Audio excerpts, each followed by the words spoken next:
Comme pour beaucoup de ses confrères, la crise liée au coronavirus a impacté l'activité de cette jeune avocate.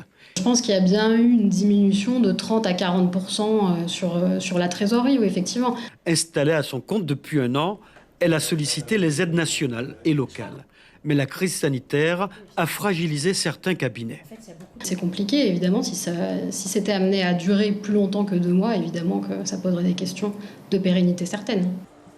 Depuis le confinement, peu de missions sont maintenues au niveau de la justice.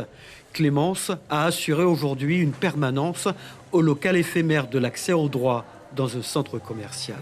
Je n'ai pas été désignée pour les permanences ni ce mois-ci, ni le mois dernier. Et c'est vrai qu'avec la durée de cette crise sanitaire, donc de 2 mois, eh bien c'est sûr que ça va impacter sur le fonctionnement du cabinet. C'est assez évident.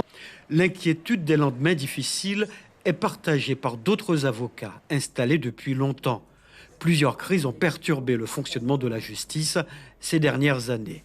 Il y a eu la crise de l'amiante, le palais de justice qui a été fermé, remobilisé, redéployé, on va dire, les personnels de justice, les magistrats, les avocats, réorganiser tout ça. Et puis il y a ce confinement à cause de cette crise sanitaire qui vient finaliser, j'ai envie de dire, une situation qui est déjà très difficile pour les avocats.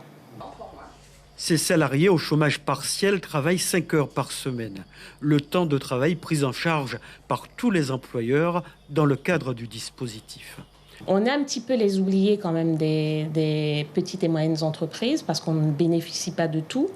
On a été sollicité pour la plupart par nos banques pour les fameux prêts garantis par l'État. Alors pour l'instant, je n'ai pas eu de retour de mes confrères. En tout cas, moi, j'ai fait une demande, je n'ai pas de retour. Les avocats, comme tout chef d'entreprise, sont impatients de retrouver un fonctionnement normal pour maintenir à flot leur cabinet. Suivez l'info sur Guyana Première, télé, radio et Internet.